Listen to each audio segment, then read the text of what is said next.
Assalamualaikum warahmatullahi wabarakatuh. Apa kabar teman-teman semuanya? Semoga sehat dan berkah selalu. Pada kesempatan kali ini Berkah Masteran Channel ingin membahas tentang murai lagi nih teman-teman. Jadi kebetulan beberapa hari ini saya sedang mengalami trouble di salah satu burung murai saya sendiri gitu. Trouble-nya sih nggak nggak parah-parah banget gitu. Cuma untuk teman-teman yang mungkin baru mulai belajar main murai atau baru punya murai, ini tips penting banget karena saya dulu awal-awal main murai juga agak sempat kebingungan nanganin burung-burung yang seperti ini gitu. Cuma seberjalannya waktu akhirnya nemu kenapa, terus harus melakukan apa. Jadi saya sudah mulai terbiasa dengan trouble ini gitu. Nah, jadi teman-teman, biar teman-teman gak gagal paham, simak terus videonya, jangan di skip-skip teman-teman.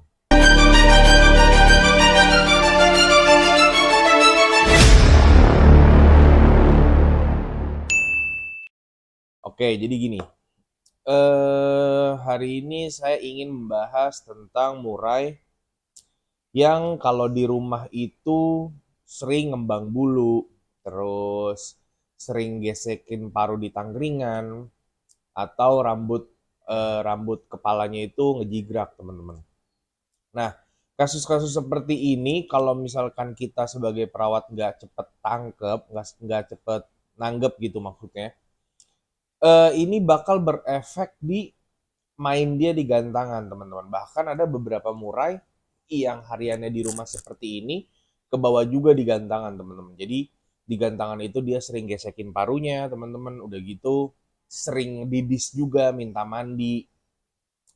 Bahkan di atas juga ada beberapa kali saya temukan ngembang bulu juga. Gacor tetap gacor, buang materi tetap buang materi. Cuma kan gak enak dilihat ya kalau di atas gantangan itu burung yang harusnya siap tempur, siap fighter, tapi di atas masih ada ngembangin bulunya. Seakan-akan burung tersebut kurang siap, tapi kita paksakan sebagai perawat.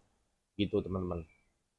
Nah, eh, mungkin di sini saya akan menjelaskan dua tipe burung yang teman-teman udah tahu semua gitu. Jadi tipe burung pertama itu tipe burung yang memang tipe burung panas. Tipe burung panas itu saya jelaskan sekali lagi. Tipe burung panas itu bukan berarti burung tersebut malah suka dijemur lama gitu teman-teman. Yang saya maksud burung tipe panas ini adalah burung yang suhu badannya itu lebih tinggi daripada burung-burung murai lainnya. Jadi burung seperti ini itu lebih gampang emosinya ketimbang birahinya teman-teman. Karena suhu badan dia tuh sudah panas gitu teman-teman. Nah yang kedua itu adalah suhu burung badan yang dingin atau bertipe dingin. Nah burung-burung seperti ini jangan salah kaprah, bukannya malah harus sering dimandikan karena dia bertipe dingin. Justru malah burung yang bertipe dingin ini suhu badannya itu sudah lebih rendah ketimbang suhu ruangan di sekitarnya, teman-teman. Jadi kalau kita semakin sering mandikan, burung tersebut biasanya akan sering cepat over birahi, teman-teman. Karena suhu badannya itu minus, teman-teman. Jadi jangan salah kaprah dulu, teman-teman. Itu perbedaan singkat antara burung yang bertipe panas dan bertipe dingin. Kita langsung ke poin utamanya, teman-teman. Yang saya akan membahas di sini adalah contoh burung murai, misalkan punya teman-teman itu burung yang gampang emosinya atau bertipikal panas. Biasanya dia mengirikan kalau di rumah itu lagi kurang dengan settingan kita, biasanya dia ada yang aneh dari gerak-geriknya di harian di rumah, teman-teman. Biasanya burung-burung yang seperti ini yang bertipikal panas ya teman-teman ya. Biasanya itu di rumah bisa sering ngedidis, sering ngegesekin paruh di tangkringan, teman-teman. Ini sebenarnya mengindikasikan bahwa burung tersebut kurang mandi, teman-teman. Mungkin teman-teman yang udah tahu burungnya fighter dimandikannya 3 hari sekali atau seminggu 2 kali. Nah, teman-teman itu harus ubah pola rawatan mandinya karena dia mencirikan bahwa penjemurannya mungkin sudah sesuai, tapi tidak sesuai dengan pemandiannya. Makanya burung tersebut itu di rumah cenderung sering ngedidis, bahkan di atas gantangan pun sering ngedidis karena intensitas mandinya itu kurang, teman-teman. Jadi dia harian pun di rumah eh, istilahnya tuh ngodein kita bahwa dia tuh butuh mandi, teman-teman. Jadi untuk burung-burung bertipikal panas ini biasanya di rumah itu kalau kondisi rawatan kita masalah penjemuran dengan pemandian kurang sesuai, dia menandakannya dengan sering ngedidis, sering gesekin paru di tangkringan, teman-teman. Itu yang sering saya temukan. Cara ngobatinnya gimana? Simple. Teman-teman tinggal naikin intensitas pemandiannya aja. Jadi kalau seminggu tadinya 2 kali, naikin ke 3 kali. Dilihat perkembangannya selama seminggu itu. Apakah di rumah masih sering ngedidis? Kalau misalkan masih sering ngedidis juga, naikin lagi intensitasnya. Jadi 2 hari sekali pemandian. Insya Allah 2 hari sekali dimandikan itu sudah berubah total. Pasti udah jarang ngedidis di eh, rumah ataupun di gantangan. Karena biasanya saya nyiriin burung-burung yang enak, burung-burung yang biasanya kerjanya mau stabil, saya biasanya nyiriin dari mandinya. Kalau mandinya gampang, terus mandinya pules, insya Allah burung-burung seperti itu gampang disetting dan lebih gampang stabil ketimbang burung-burung yang memang susah untuk mandi, teman-teman. Nah, itu poin masalah burung ngedidis di rumah, sering gesek tangkringan. Kuncinya adalah naikkan intensitas permandiannya, teman-teman. Itu poin yang pertama. Nah, untuk poin yang kedua, kita pindah ke pembahasan tentang burung murai yang bertipikal dingin, teman-teman.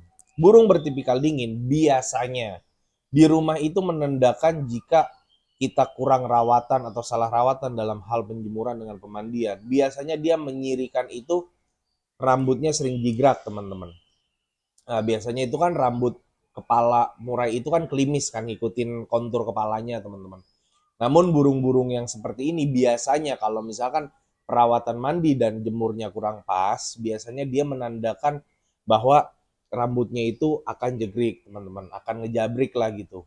Itu yang pertama. Nah, yang kedua biasanya di rumah dia akan sering mengembungkan bulunya. Dia mengembungkan bulu itu bukan mencirikan dia itu sedang tidak enak badan. Justru dia sedang menstabilkan suhu badannya dia agar lebih panas. Makanya dia coba untuk mengembangkan bulunya, teman-teman.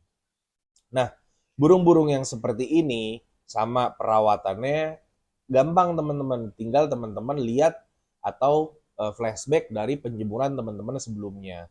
Kalau misalkan sebelumnya itu penjemurannya cuma setengah jam atau 45 menit, berarti burung murai teman-teman itu masih kurang penjemurannya, tinggal dinaikin aja setiap hari.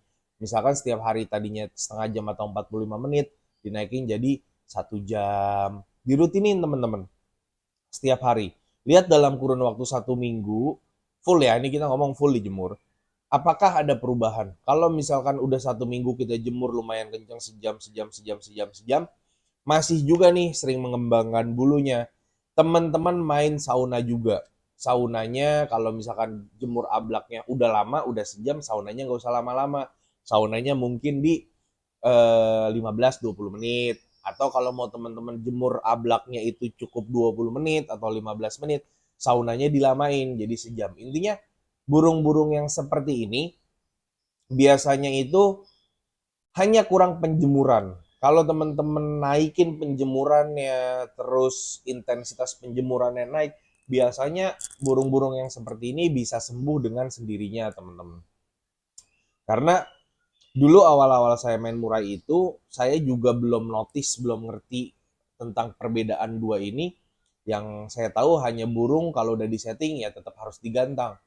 Dan alhasil ya banyak boncos ya, teman-teman, banyak istilahnya kondangannya gitu. Jadi teman-teman sebagai perawat burung juga harus benar-benar ngeh kondisi burung murai teman-teman di rumah seperti apa, kesiapannya seperti apa gitu.